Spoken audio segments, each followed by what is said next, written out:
आप लोग बताना चाहूंगा। आज जानते हैं एसेट टर्नओवर क्या होता है। मार्केट में जब आते हैं स्टॉक मार्केट में, तो 9 to 6 शिफ्ट करने के बाद सारी चीजें करने के बाद ना हमें पास ये जानना होता है कि यार हमें पैसा इन्वेस्ट करके हमें प्रॉफिट कमाना है। बट मैं आपको एग्जांपल के साथ समझाऊंगा कि एसेट टर्नओवर क्या होता है एंड सारी चीजें क्या होती है। तो बहुत डिटेल से बताऊंगा एंड अगर आप लास्ट तक वीडियो तक रुकते हैं तो आपके लिए आपको ये भी बताना चाहूंगा कि आपको अपर ट्रेंड क्या होता है, लोअर ट्रेंड क्या होता है, तो वो भी आपको लास्ट में बताऊंगा वीडियो के एंड तक। तो आप अगर बने रहते हैं वीडियो में तो डेफिनेटली आपको कुछ एक बड़ा फील मिलेगा एंड साथ में आप ये भी सीख पाएंगे कि एसेट टर्नओवर होता क्या है, राइट। तो देखो, फर्स्ट ऑफ ऑल ये जान लो कि मान लो कि मैंने एक चीज परचेज करी कि आपका एक मैंने आइटम लिया जो कि आपको XYZ था 100 रुपए का, ठीक है। उससे मैंने एक उत्पादन बनाया। उत्पादन करने के बाद 100 रुपए की वस्तु, मतलब 100 रुपए का जो मैंने मशीनरी खरीदी थी उससे मैंने 100 रुपए का ही कहते हैं प्रॉफिट कमाया, ठीक। और वही उसी जगह पे दूसरी कंपनी है, 100 रुपए का ही जो मशीनरी उसने लिया था उसी तरीके से उसने भी लिया।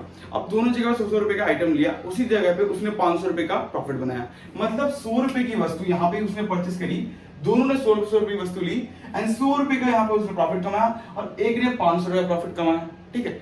मतलब एक कंपनी एक जगह पे 100 रुपए कमा रही है उसी चीज से और एक कंपनी जो 500 रुपए प्रॉफिट जनरेट कर रही है, ठीक है। तो नॉर्मली आपको प्रॉफिट हो गया। अब नेट एसेट टर्नओवर का मतलब होता है कि यानी कि 100 रुपए यानी कम वस्तु में, मतलब कम लागत में, अगर कम लागत में आप ज्यादा का उत्पादन करते हो, दैट्स व्हाई कि नेट एसेट टर्नओवर होता है। यानी एसेट टर्नओवर आपका ज्यादा होगा कंपनी का, और ज्यादा एसेट टर्नओवर आपकी कंपनी के लिए बेस्ट होता है। यानी कि आप मान लो एक टैक्सी है, ठीक है, उसमें ऑलमोस्ट 4% बैठ सकते हैं, बट आपने ये देखा कि 4% जगह पे मैं एक ही राउंड में 5 बंदे मैंने एडजस्ट कर लिए, ठीक।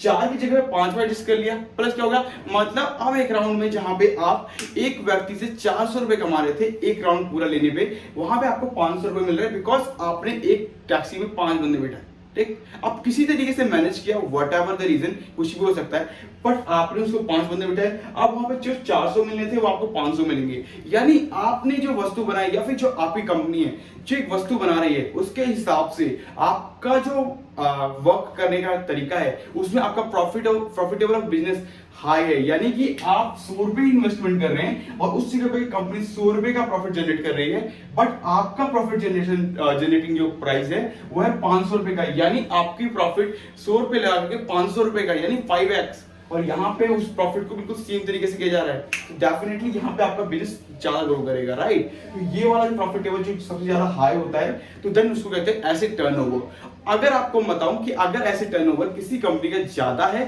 तो इट्स बेस्ट कंपनी कि आप उसमें इन्वेस्ट कर रहे हो। यानी कि कंपनी अपना पैसा कम लागत में लेस लागत लगा रही है एंड एक प्रॉफिट अच्छा खासा जनरेट कर रही है मार्केट से। और जब अगर कंपनी कम पैसा लगा के ज्यादा लागत ज्यादा प्रॉफिट बना पा रही है तो दैट्स व्हाई बिजनेस अच्छा होगा, राइट। तो इस तरीके से आप ये समझ सकते हो। दूसरा एग्जांपल ले लेते हैं। देखो, मान लो less investment more profitable business कौन सा होना चाहिए, हम कैसे सेलेक्ट कर पाए। एक नॉर्मल सा एग्जांपल लो कि मान लो एक ओला है और एक उबर है, ठीक है।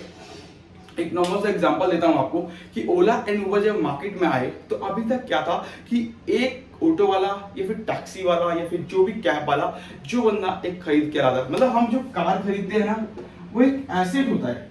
बट वो एसेट जब होता है जब हम इसको यूज करते हैं अपने पर्पस के लिए नहीं, मतलब उससे हम अपना ऐसा काम कर रहे हो जिससे कि उससे और मनी प्राप्त हो रहा हो हमें, मतलब हमारा पैसा हमें वापस आ रहा हो, ठीक है। तो उसको जो कहते हैं हम एसेट कहते हैं। बिकॉज ऑफ दिस, अगर आप इकोनॉमिक्स पढ़ते हो, इकोनॉमिक्स में अर्थशास्त्र में अगर आपने पढ़ा होगा तो बेसिकली ये बताया जाता है, आपको स्कूल में पढ़ोगे तो 11th-12th क्लास के बुक में ही बताया गया होगा कि जब कार होता है ना वो जब तक इस एसेट होता है जब तक आप उससे अपना बिजनेस का काम कर रहे हो। यानी कार आपने खरीदा वो आपका एसेट बन गया बिकॉज ऑफ दिस, क्योंकि आपने उस कार को अपने टैक्सी के रूप में यूज किया, टैक्सी के रूप में यूज किया, उस कार को खरीदा आपने 1 लाख रुपीज में, उस 1 लाख रुपीज को वापस लेकर के आए बिकॉज ऑफ दिस आपने उसको टैक्सी बना करके यूज किया और मार्केट से वो पैसा वापस मिला आपको। तो इस तरीके से बिहेव करता है पूरा जो मार्केट में होता है कार, राइट, ठीक है। तो कार एक एसेट होती है। आप मान लो कि पहले के टाइम पे ये था कि जब आप एसेट बनाते थे यानी कार जब आप लेते थे, बट लेकिन आप जब टैक्सी चलाते थे तो मार्केट में उस तरह की वैल्यू अप्रोच नहीं मिलती थी बिकॉज ऑफ दिस, क्योंकि आपको कस्टमर्स के पास जाने होते थे या फिर कस्टमर अपने रिलेटिव्स या फिर फ्रेंड से जाकर के बात करता था, उसके बाद उससे नंबर लेता था, देन टैक्सी को कॉल करता था।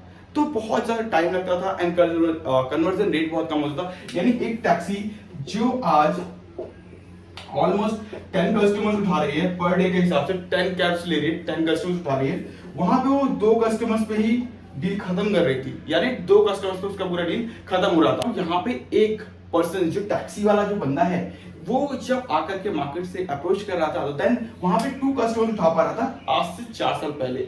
बट आज के टाइम पे ओला और उबर ने ये कहा हम आपके एसेट टर्नओवर को ना आपको बढ़ा देंगे, यानी एसेट टर्नओवर जो आपकी कंपनी है, मतलब एक टैक्सी के लिए आप 2 कस्टमर्स लेकर के जा रहे हो पर डे में, हम आपको इसको 10 कस्टमर्स कर सकते हैं, यानी आपको 5 राउंड्स और मिल सकते हैं, यानी 2 × 5 यानी 10, यानी 10 कस्टमर्स आप लेकर के जा सकते हो, 10 राउंड आपको मिल सकते हैं, यानी हम आपके ऐसे टर्नओवर को बढ़ा सकते हैं आपके टाइम करने की प्रक्रिया को, राइट। यानी क्योंकि अगर आप गए यहाँ पे अगर 10 कस्टमर्स नहीं होते, यहाँ पे 2 कस्टमर्स होते, तो जो पहले चल रहा था, यानी कि आपने किसी को मान लो दिल्ली से लेकर के किसी घर से लेकर के न्यू दिल्ली आपने एक स्टेशन पे छोड़ने गए, ठीक है, आपने न्यू दिल्ली से स्टेशन तक छोड़ने गए। अब उसके बाद क्या होता था कि आपने जो न्यू दिल्ली से लेकर स्टेशन तक का जो सफर तय किया, उसके बाद कस्टमर्स को ड्रॉप कर दिया, उसके बाद आप आने के लिए आपको अपने जहां पे आपने पिकअप लिया था उस जगह पे आने के लिए आपको जो टैक्सी है, अगर कोई कस्टमर मिल जाता है देन आप तो अच्छा है कि आपकी आ सकते हैं, कोई दिक्कत नहीं है। बट अगर वहां से आपको पिकअप या ड्रॉप नहीं मिला तो दैट्स वाई कि आपको फ्री में आना पड़ेगा, और फ्री में आने के लिए इतना जो डिस्टेंस कवर किया यहाँ से लेकर के यहाँ तक का, इतना जो अमाउंट गया, उसके बाद वापस आने का जो पैसा है वो भी कवर नहीं हुआ, प्लस साथ ही साथ आपको बिजनेस कम मिल रहा है, वहां से क्या पता दूसरा राउंड मिले, तीसरा राउंड फिर नहीं मिले, फिर भी आपको वापस घर जाना है, फिर वो नहीं हो पाएगा, राइट। तो 2 कस्टमर्स आप उठा पा रहे हो पूरे दिन में, एंड साथ ही साथ आपको ओला और उबर आकर के ये कहते हैं एसेट टर्नओवर आपको देंगे, हम आपको एसेट टर्नओवर इंक्रीज कर देंगे।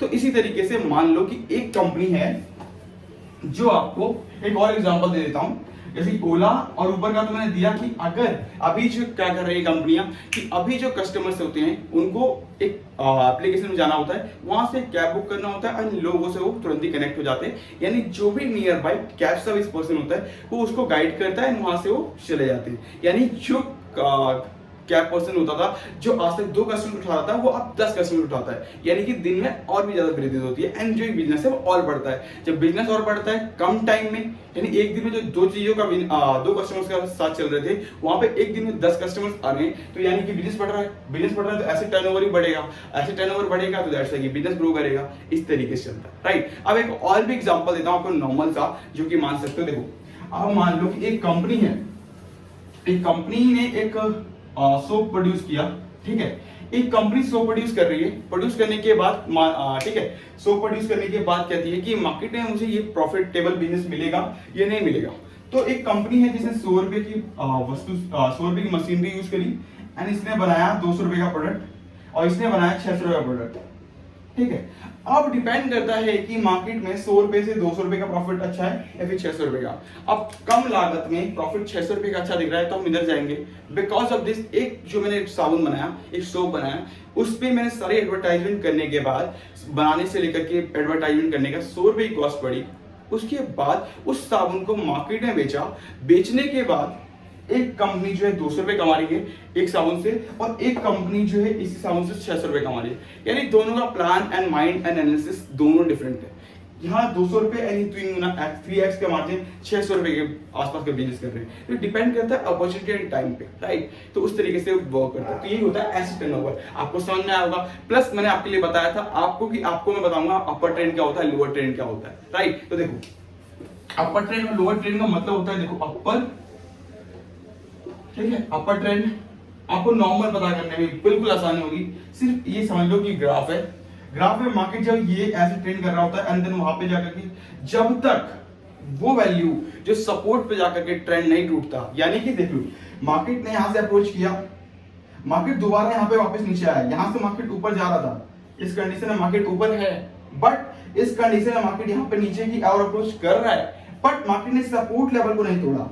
यहाँ पे सपोर्ट लेवल का हिस्सा है उसको ना तोड़ करके मार्केट ने वापस कम बैक किया, इसे अपर ट्रेंड कहते हैं, ठीक। एक नॉर्मल से लोअर ट्रेंड देखो, मार्केट का एक नियम है, ठीक है, मार्केट वापस यहाँ से यहाँ पे खुली, अंदर मार्केट ऐसे जा रहा था, ठीक। मार्केट जाने के बाद मार्केट ने यहाँ पे आया, सपोर्ट लेवल पे तोड़ा, एंड उसके बाद मार्केट ने यहाँ से वापस अप्रोच किया, बट यहाँ से तोड़ते तोड़ते फिर मार्केट नीचे चली गई, यानी एक सपोर्ट लेवल यहाँ से बन रहा था, बट लेकिन यहाँ से देखो अब लो ट्रेंड स्टार्ट हो गया, ठीक है। सपोर्ट जैसे टूटा, मार्केट वापस नीचे अप्रोच कर रही है, इट्स अ लोअर, जैसे सपोर्ट टूटा देन वो लोअर ट्रेंड स्टार्ट हो गया, यानी कि मार्केट एक सुर में जा रही है। ये नहीं कि लोअर ट्रेंड ऐसे होता है, ऐसे ऐसे नहीं, आपको सिर्फ मार्केट का लोअर ट्रेंड समझना बहुत आसान है। देखो मार्केट यहाँ से खुली, उसके बाद मार्केट ने ऐसे अप्रोच किया, मतलब ऊपर जा ही नहीं रही, जहाँ पे खुली थी इस जगह पे, इस जगह पे कोई आना ही नहीं चाहता। हमेशा देखोगे तो आप नीचे का कैंडल नहीं बनेगा, इसको अपर ट्रेंड एंड लोअर ट्रेंड के तरीके से आप कैलकुलेट करके आप अपना हिसाब से ग्राफ को एनालाइज कर सकते हो। डिपेंड आप पे करता है कि 3 बजे के बाद जितना आप ग्राफ एनालाइज करोगे उतना ज्यादा आपको प्रॉफिटेबल होगा मुकाबले आपके 9 से 3 के। अगर लाइव मार्केट में आप ग्राफ को एनालाइज करोगे आपको उतना कुछ नहीं मिलेगा जितना आपको 3 बजे के बाद लेके जाएगी पूरी चीजें। वीडियो अच्छी लगी हो तो लाइक कर लीजिएगा, शेयर कर लीजिएगा। Thank you so much guys, and comment करके बताइएगा कि आपको कौन सा पार्ट अच्छा लगा, प्लस आप बताइएगा कि आपको लोअर ट्रेंड और अपर ट्रेंड में क्या क्लैरिफिकेशन और भी चाहिए, एंड साथ ही साथ ऐसे टर्नओवर आपको समझ में आया या नहीं आया इसके बारे में अच्छे से कमेंट करके बता सकते हैं। Thank you so much guys, and मिलते हैं अपने नेक्स्ट वीडियो में कि कैश फ्लो कैसा होता है एंड कैशलेस कैसे कंपनी बनती है एंड एवरीथिंग जानेंगे। तो वीडियो अच्छी लगी तो लाइक कर लीजिएगा, शेयर कर लीजिएगा। Thank you so much guys and love you.